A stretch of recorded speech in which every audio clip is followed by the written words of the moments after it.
What's up, Archetype family? This is Sean coming to you live in my lovely garage here. I wanted to make this video as I've had a couple of clients request some kettlebell stuff as far as how to do a swing, how to do a snatch, how to do a clean and press, and other things that if you may have seen on my Instagram. I did a workout on Christmas in the evening, which composed of 100 burpees combined with 5 different kettlebell movements for 2 rounds. It was a really hard workout, and so I was just gonna kind of go through some of the basics of what I was doing. These are some movements that I get questions on, like as far as like the kettlebell swing, how do you start the movement? How do you end the movement? What muscles are supposed to receive the weight? Where do I need to be flexible? What needs to work and not work? That type of stuff. So I'm gonna just go over a lot of it. I'm going to kind of move rather quickly through it as much as I can so that the video is not too long for you guys. But basically the workout started with 10 burpees. If you've worked with me or know anybody that probably has, you know how to do a burpee, I'm sure.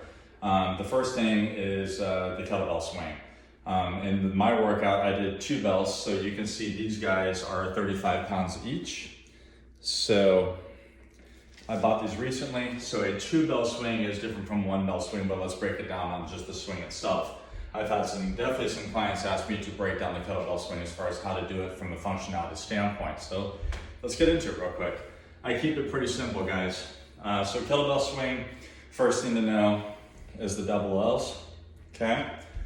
We put those down in between the knees, and this establishes your foot position. That's pretty much the easiest way to start that. So that's gonna establish your foot position.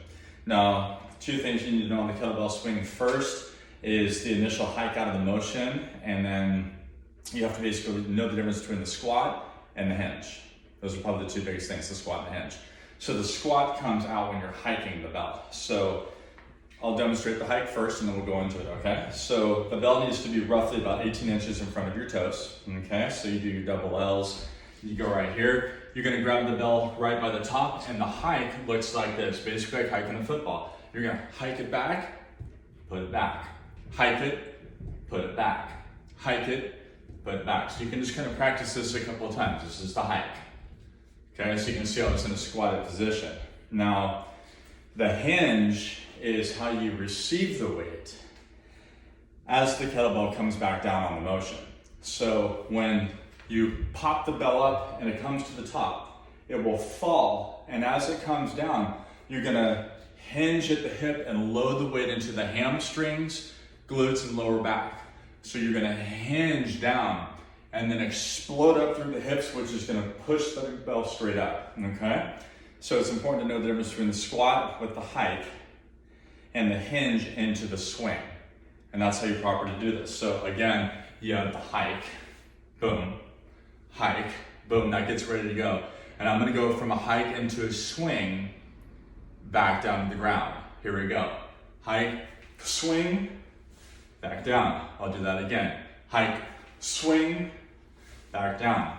If you're a beginner, I suggest that's what you work on, is your hike into your swing, back down. Once you get comfortable doing the hike and the swing, okay, then you can do continuous swings. So it'll be hike, swing, and then hamstring, swing, hamstring, swing, hamstring, swing, okay? I personally don't condone the overhead swing. I know a lot of people do. They like to swing and have the bell go way up over the top of the head, come flying back down. I'm not into it. If you are, that's fine. I just don't condone that, personally. See, I'm breathing a little heavy here. Basically, the number 1 things to think about is the posture. The chest up, the shoulders are back, stomach is tight, spine is flat. When you're hiking the bell, it's important to squat down, engaging the thighs. When you're swinging the bell, it comes up, you explode through the hip line. As it falls down, right when the bell reaches about the line of the belly button, you're gonna break at the hip crease, push back into a hinge, putting the weight into the hamstring, glute, lower back, and then fire concentrically through the spine and the glutes and explode up and forward, forcing the bell forward. Okay, so you have the hike, which is the squat, and the swing, which is the hinge. Again, hike, swing, hinge, swing, hinge, swing. So you can see the difference between both of those motions. That's really important to be able to know on a kettlebell swing. Always start with a weight that's a little bit lighter so that you can learn to manage it properly. If you feel like you're flopping around when you're doing a kettlebell swing, back the weight down. It's more important. I always have, any client that's ever worked with me for any period of time, I generally say lighter weight, higher volume to start. So like I personally do, if I want to go really heavy and really hard, no less than 10 reps, but I keep it at least 20. For anyone who's beginning, 20 reps. And you need to know how to put weight into your hamstrings. If you have tight hamstrings, do not do a kettlebell swing without a trainer. If you have a lower back injury, do not do a kettlebell swing without a trainer. You'll hurt yourself. You need to know how to load that weight safely. I'll do it from the side. You come up, as the weight falls, you have to be able to load that weight safely into the hamstring and then explode out of the glutes. So if your glutes aren't strong and your hamstrings are tight, stay away from kettlebell swings until you can work with a professional like myself or the trainer that can actually show you how to properly do that, all right? So that's the swing. 2 bell is what I started with, so check it out. 2 bell, I'm not gonna lie, it's a monster.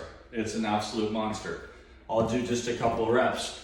You'll see the same technique. You'll see the hike, you'll see the swing, you'll see the return, okay? So it's right here. We're gonna hike, swing, swing, swing, return.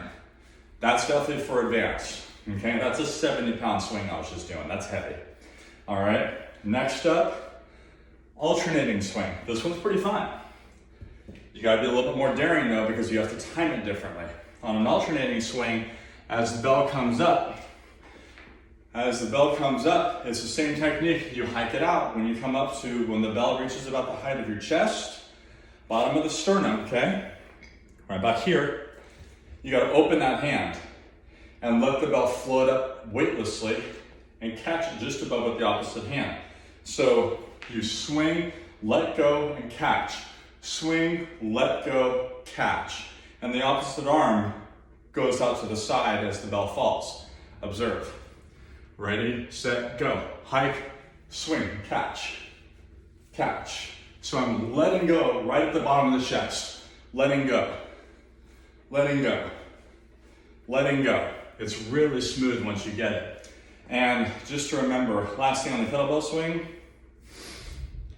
the main important thing, when you get to the top of the motion, a lot of my clients will say, I'm afraid to let go of the kettlebell because I don't want it to go flying forward and hit something.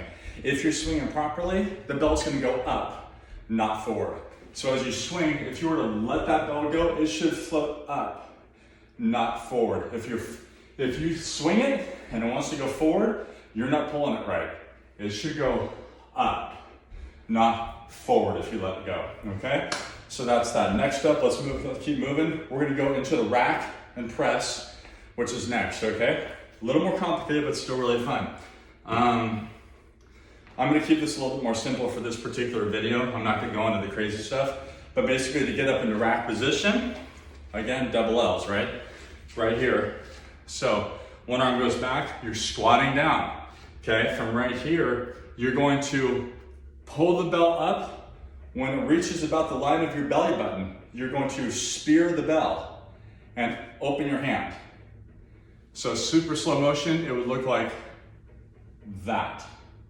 And what's occurring is when you open your hand and you spear the bell's gonna float around and land right in the pocket on your shoulder. Boom. Back down. Boom. Back down. So you can see right at the top, my hand is open. Okay, I'll get a little bit closer so you can see that. Boom, my hand is open, my wrist is straight. Okay, wrist isn't bent. Okay, so at the top of the motion, should be sitting right here on the sternum, clavicle, elbow at the rib. Sternum, clavicle, rib, that's your triangle. Okay, it's the triangle right there. That's where you want to sit. So that's the clean, okay? So you start there, you get the clean, Boom, bells up. Now for the press, from right here, you can simply go up, bicep ear, elbows forward, look at the bell. Where is it? It's on the back of my forearm. Okay, it's on the back of my forearm.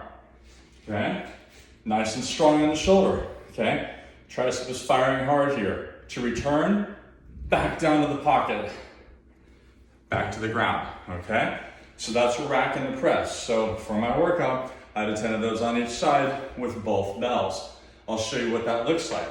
This is probably the hardest part of my entire workout, to be perfectly honest with you. So what I did was I started here, up, boom, both bells float up, boom, both bells press, back down, and then from here, I went into a swing back into the press. Check it out. Swing, back to the shelf, okay? Back to the press, back to the shelf. I'll do that from the front. Swing, back to the shelf, back to the press. This is a dance, guys. Back to the shelf, back down, all right? So, see, I'm breathing heavy. Okay, so that's floor to rack to press. The next one that I went into is the snatch. Similar, guys, similar. Snatch is actually a little bit easier in my opinion because it's more momentum based than strength based. The snatch, you start by doing a high pull with the bell. On the clean, when you're just bringing it up to here, you open your hand at the belly button and it goes right into the rack position. On the snatch, you pull it up to the level of your eye. So you start by going high pull, high pull, high pull, okay? And then to actually attain the snatch, you come right here, when you reach that level of the eye, open your hand and spear the weight. Watch what happens, check it out. Okay, I'm gonna go right here, boom, snatch is up. And then when you come back, you can either back down to the ground. This is called a dead clean. Excuse me, this is a dead snatch. Dead snatch, where you're pulling it from dead weight from the ground, like a deadlift, right? It's a dead snatch. Up, back down. If you want to incorporate swing into it, more advanced, harder, okay? Swing, you would start the bell, you gotta hike it, right? You gotta hike it. Hike, up, more advanced. Swing, snatch. Swing, snatch, definitely more advanced. Okay? So that's what that looks like. Now, lastly, I was doing rows. This is probably the easiest one, honestly. Not that complicated. If you've worked with me before, undoubtedly you've done a row. Rows are amazing for posture, upper back strength, core strength, leg strength, arm strength, shoulder strength, you name it, they hit everything. You get into a squatted position, you grab your bells, pull straight up and squeeze, back down. Pull straight up and squeeze, back down. So, if you want to try this workout, I'll walk you through it, right? 10 burpees, 2 bell swing for 10 reps, 10 burpees, alternating swing for 20 reps with 1 bell, 10 burpees, floor to rack to press. And if you want to, you can swing, rack, press. Back down, swing, rack, press. If you want to, 10 on each side, 10 burpees, then 10 snatches on each side, okay? Again, that snatch, up, or you can swing into the snatch.